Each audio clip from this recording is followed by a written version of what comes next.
Good morning, student. Today our topic is the revolt of 1857, chapter 15, class 8th. तो बच्चे 1857 का विद्रोह क्या था इसके बारे में पढ़ने से पहले हमें कुछ इसके लिए जनरल नॉलेज होनी चाहिए. So I will discuss about the chapter. 1857 का जो विद्रोह था इसको हम सैनिक विद्रोह और भारतीय स्वतंत्रता संग्राम के नाम से भी जानते हैं. ये जो विद्रोह था बेटा इसमें political, social, economic and religion इसके कई कोज थे. मंगल पांडे जो था 1857 के विद्रोह का पहला शहीद था. इस विद्रोह को देश के अलग अलग स्थानों पर फैलाया गया. अंग्रेज़ों ने भारत राज्य की राजाओं की मदद से अपनी शक्ति के साथ इस विद्रोह को दबाने की बहुत कोशिश की. भारत की जो ईस्ट इंडिया कंपनी थी उसका राज खत्म हो गया और इंग्लैंड की सरकार का सीधा शासन स्टार्ट हो गया. गवर्नर जनरल जो है उस टाइम पे वाइसराय उपाधि पे थे. अंग्रेज़ सरकार ने भारतीयों के साथ किसी भी तरह का डिफरेंस ना करने का विश्वास दिया. भारतीयों पर काफ़ी तरह की व्यापारिक बंदिशें लगाई गई. अब अंग्रेज़ों ने कौन सी नीति अपनाई थी? फूट डालो और राज करो, ऐसी नीति उन्होंने अपनाई थी जिस पे वो अमल कर रहे थे. और ये विद्रोह बेशक सफल नहीं हुआ लेकिन इसको हम देश की आज़ादी में सहायक बोलते हैं कि इस विद्रोह को हम पहली लड़ाई भी कहते हैं स्वतंत्रता की. 1857 का विद्रोह. We have studied in the previous lesson about the policies of the East India Company, how the people condemned the policies and activities which are the against of interest and feeling of the people. So a revolt occurred at the different places in India against the Britishers. Many historians are called at soldier revolt, while other known as a soldier revolt, other known as a first war of independence. जैसे कि last chapter में हमने पढ़ा है east India company की जो नीतियाँ थी और उनके जो प्रभाव थे उनके बारे में हमने लास्ट चैप्टर में पढ़ा था. और जो नीतियाँ थी वो लोगों के हितों के विरुद्ध थी, इसी वजह से लोग उसका विरोध करते थे. इसी वजह से 1857 का ये जो विद्रोह है स्टार्ट हुआ था. और ये अलग अलग हिस्सों में अंग्रेज़ों ने इसके विरुद्ध बहुत ज़्यादा भयानक बहुत ज़्यादा भयानक इसका विद्रोह किया लोगों ने. और कुछ इतिहासकारों ने इसको सैनिक विद्रोह का नाम दिया, जबकि कुछ इतिहासकारों ने इसको स्वतंत्रता की पहली सीढ़ी भी बोला है. और अंग्रेज इस विद्रोह को दबाने के लिए सफल हो गए, पर फिर भी इसको हम भारत के इतिहास में एक युग बदलने की घटना मानते हैं. इसीलिए इस विद्रोह को अंग्रेज़ी संघर्ष को आज़ादी के लिए उत्साहित किया. इसके कुछ कारण हैं. कोज ऑफ रिवोल्ट ऑफ 1857 के विद्रोह के कुछ कारण हैं जो कि political, social and economic, religious and military cause of the great revolt. The brief description given in the below means इसके राजनीतिक, सामाजिक, आर्थिक, धार्मिक और सैनिक कारण थे जिनका हम आगे वर्णन करेंगे.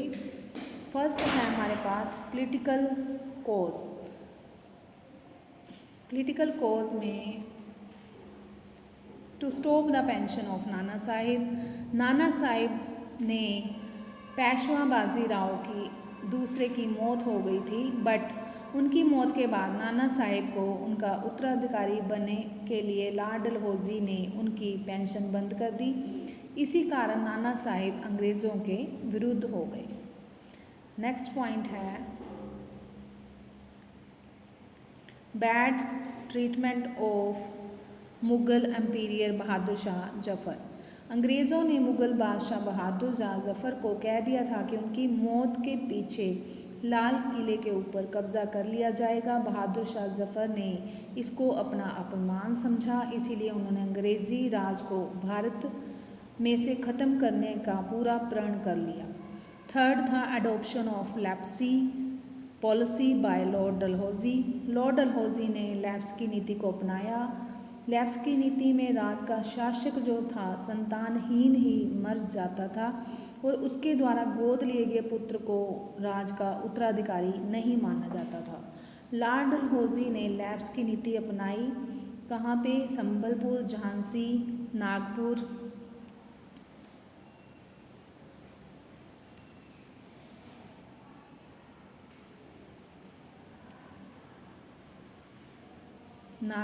और कई रियासतों में अंग्रेज़ी साम्राज्य को मिला दिया।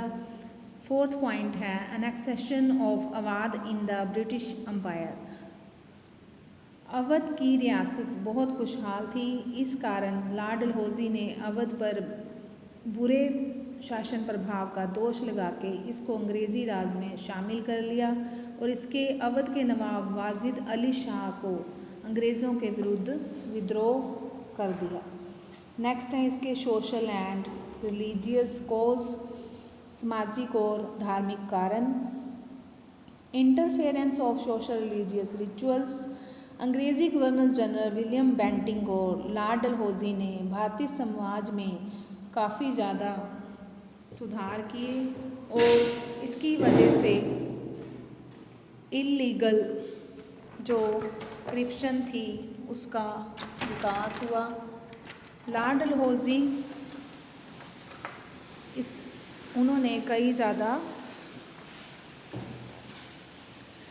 उन्होंने विधवा पुनर्विवाह को आज्ञा दे दी। उन्होंने जात पात छूत छात की भी मनाही की, बट लोगों को इसके सुधार के लिए भारतीय लोगों का उल्ट असर हुआ क्योंकि लोग इसको अपने धर्म के बीच में अंग्रेज़ों की दखल अंदाजी समझने लगे। इसी वजह से लोगों ने धर्म में अंग्रेज़ों की दखल अंदाजी समझी। इसी कारण भारतीय लोगों ने अंग्रेज़ी साम्राज्य के विरुद्ध विद्रोह कर दिया। नेक्स्ट है प्रोपोगेशन ऑफ क्रिश्चियनिटी, ईसाई धर्म का प्रचार। भारत में अंग्रेज़ी राज समय काफ़ी ज़्यादा गिनती में ईसाई पादरी भारत में हुए। उन लोगों को बड़ी बड़ी जायदादें, इनाम, हाई पोस्ट पे लालच देकर ईसाई धर्म को अपनाने का प्रचार किया और इसके अलावा हिंदू और इस्लाम धर्म का अपमान भी करते रहे। नेक्स्ट है इल ट्रीटमेंट ऑफ इंडियंस। अंग्रेज़ी भारतीय लोग बुरा बर्ताव करते थे। उन्होंने भारतीय लोगों के कई पाबंदियां लगाईं। होटल, सिनेमा घर आदि जनतक सेवाओं पे उन्होंने भारतीयों के साथ बहुत भेदभाव किया। इसी कारण भारतीय लोग अंग्रेज़ों के खिलाफ हो गए। नेक्स्ट था economic cause, ruination of the Indian trade and industries.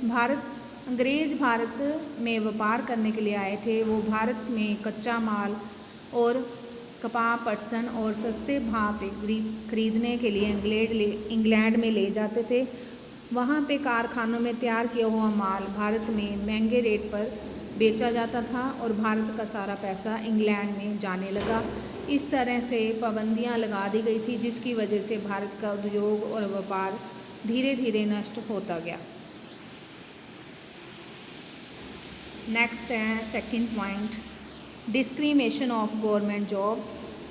नौकरियों में असमानता पाई गई। अंग्रेज़ों के राज में पढ़े लिखे भारतीयों को उच्च अहदे पर नहीं लगाया जाता, उनको केवल छोटे अहदों पर लगाया जाता था।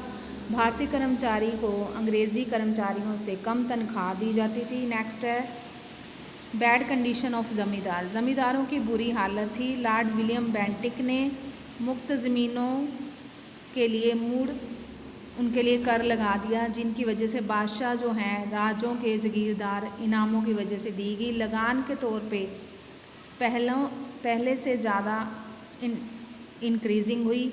सरकारी कर्मचारी भूमि लगान इकट्ठा करते समय ज़िम्मेदारों का कई तरह का शोषण करते थे। इसी वजह से ज़िम्मेदारों ने 1857 के विद्रोह में ज़्यादा हिस्सा लिया।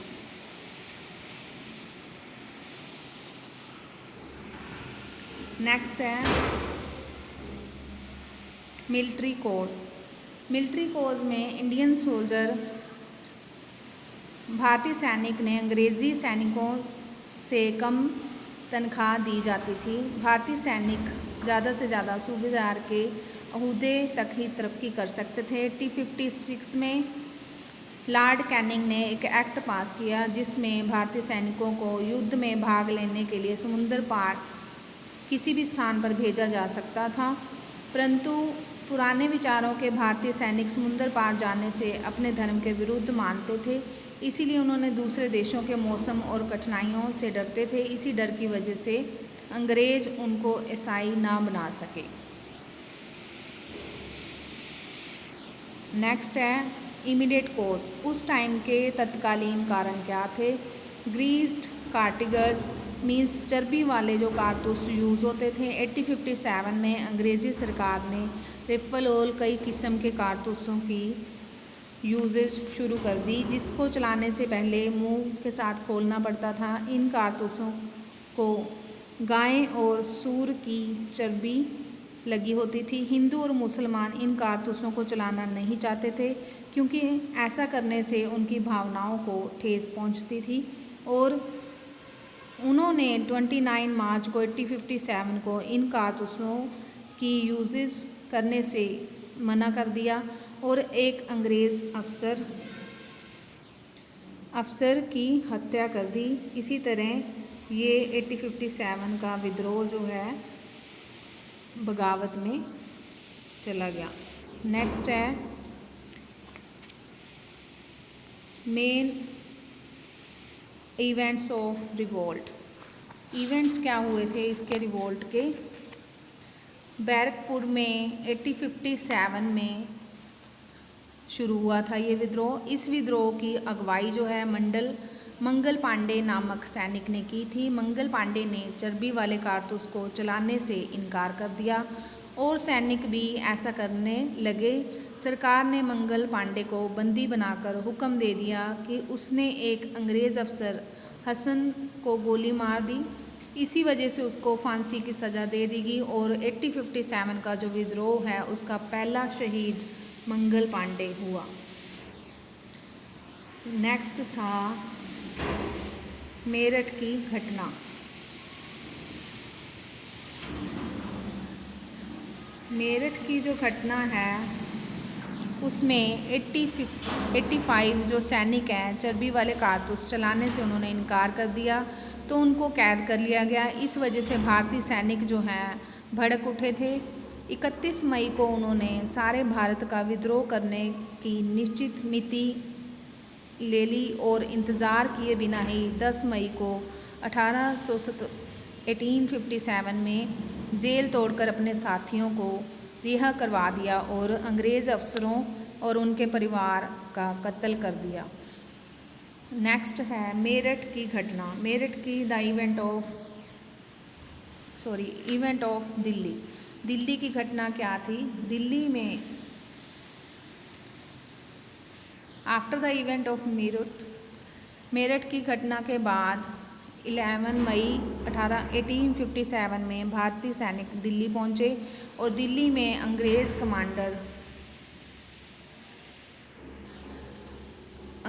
कमांडर रिपले ने उनको रोकने का यत्न किया और इस तरह कर्नल और अफसरों ने कत्ल कर दिया उसका। भारतीय सैनिक ने दिल्ली के लाल किले पर कब्जा कर लिया। बहादुर शाह जफ़र ने अपना बादशाह ऐलान किया और ये जल्दी ही अलीगढ़, इटावा, मैनवी दिल्ली पर फैल गई। जनरल निक्सन ने सिख फौज और गोरखा फौज की मदद से 14 सितंबर को दिल्ली पर दोबारा कब्जा किया और जफ़र को कैदी बनाकर रंगून भेज दिया गया। उसके 2 बच्चों को गोली मार दी गई और बहादुर शाह जफ़र के समय उसकी मौत हो गई और मुग़ल सम्राट की पदवी भी ख़त्म हो गई। नेक्स्ट है कानपुर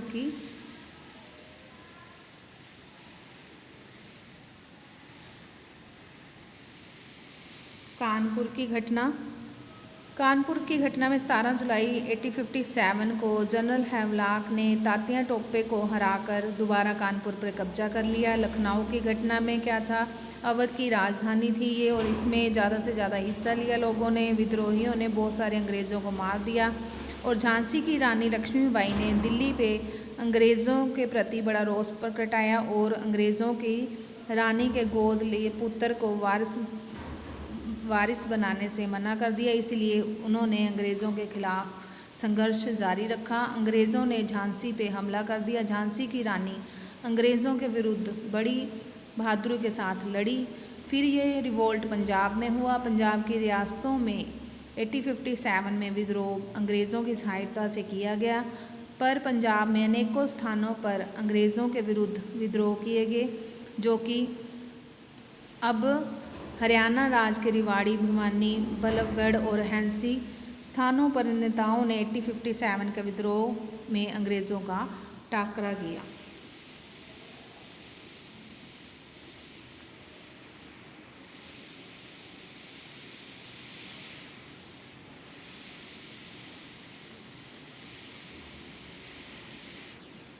नेक्स्ट था contribution of Punjabis of revolt of 1857। The soldier revolt, इसको सैनिकों की बगावत कहा जाता था।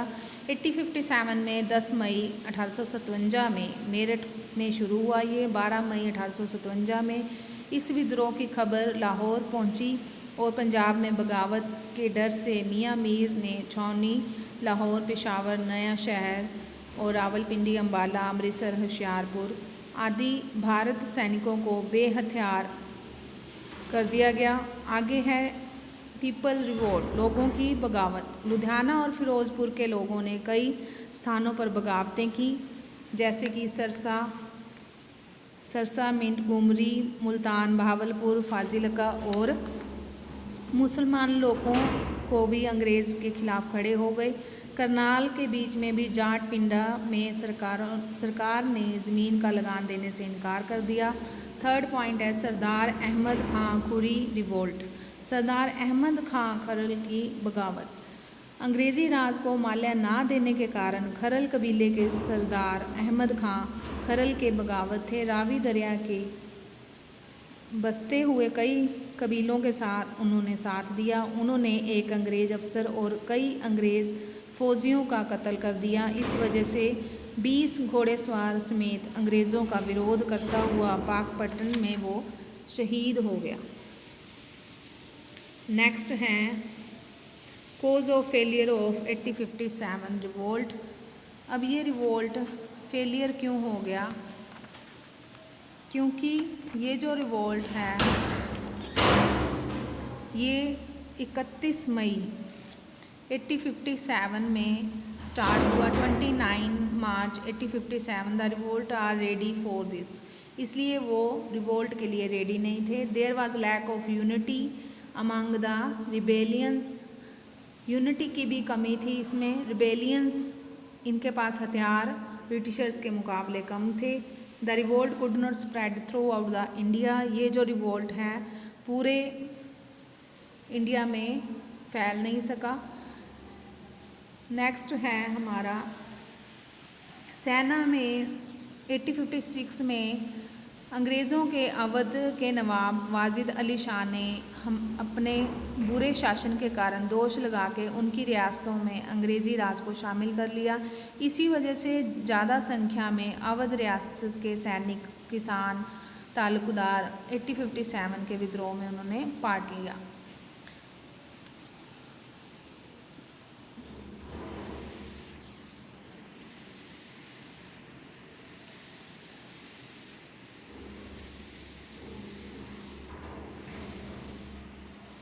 नेक्स्ट इसके रिवोल्ट के कुछ पॉइंट हैं, पॉइंट्स टू रिमेंबर।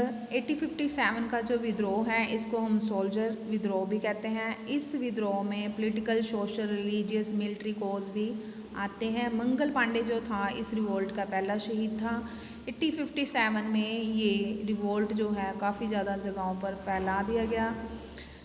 इस रिवोल्ट में अंग्रेज़ों ने भारतीय राजाओं की मदद से इस विद्रोह को दबाने की कोशिश की। ईस्ट इंडिया कंपनी ने अपना राज ख़त्म कर दिया और इंग्लैंड की सरकार ने इस पर सीधा शासन किया। गवर्नर इस टाइम पे वायसराय थे और भारत के व्यापारक जो हैं वहाँ पे बंदिशें लग चुकी थी। थैंक यू बेटा। नेक्स्ट आपके क्वेश्चन आंसर्स हैं तो आपने ये रिवाइज करने हैं। Thank you. Have a nice day.